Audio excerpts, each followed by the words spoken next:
Oh, this is awesome. Very electric environment.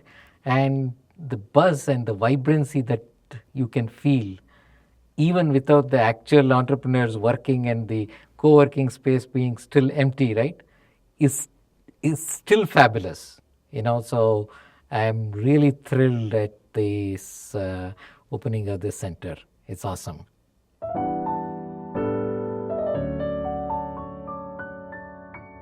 See, the challenge is I'm an entrepreneur for 30 years.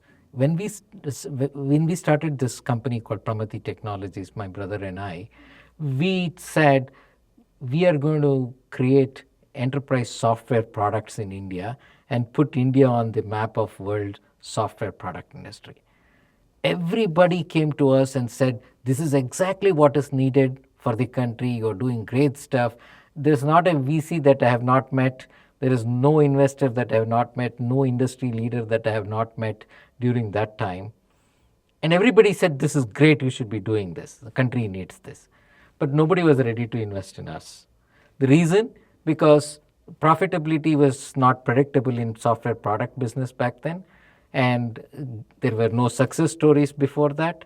And the services industries provided a predictable, proven model of success. So it looked like too risky to do this. Today, when Atul and Amit and Sriram came to me and we discussed this, I saw this is exactly the same kind of situation that we are seeing for the social entrepreneurship. India is moving at a fast clip.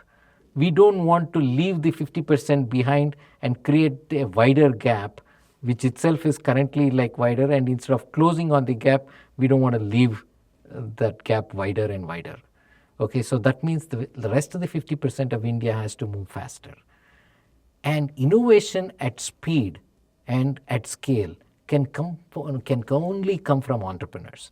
The reason why entrepreneurship is like so wonderful and so sought after and like happening in the commercial space, because they are the only guys who can actually make that happen. Innovation at scale and at speed. And that is needed very much for the social enterprise and social entrepreneurs. How do you create this? There are lots of challenges. There are lots of things. The only way you can do this is not sitting in some small apartment in Jayanagar or Malleshwaram and trying to work yourself hard, trying to get people, but working in a classy space where there are lots of other people coming, there are lots of different minds that are coming together, and you can get access to people, you can get access to brains that you otherwise would not have access to, and hoping that this kind of a collaboration is going to make this dream of building a successful social enterprise come true.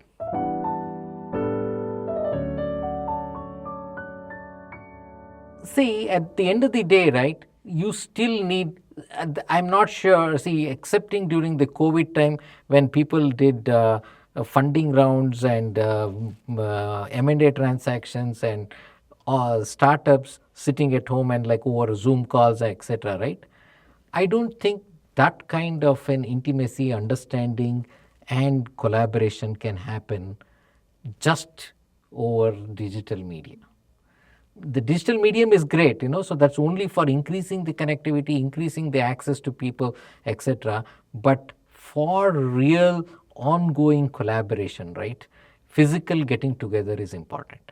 And if every startup in social space is sitting at different places and they're having their own small networks and they're all breaking their heads trying to solve a problem which probably somebody else has a solution, or there's a big NGO that can actually help both of these two but they're unconnected with these people, right? It's very difficult to make this happen. So physical space and a collaborative space, a vibrant environment actually is a necessary thing. And this has happened in the tech space as well, in the commercial space as well. The Y Combinators and the Techstars, they very well could have operated as just investing and connecting people. But they also offered a co-working space where entrepreneurs, all with the various ideas, investors and mentors and everybody came together, and that's how you saw the entire startup space get revolutionized in the commercial side. I'm hoping something like that happens here too.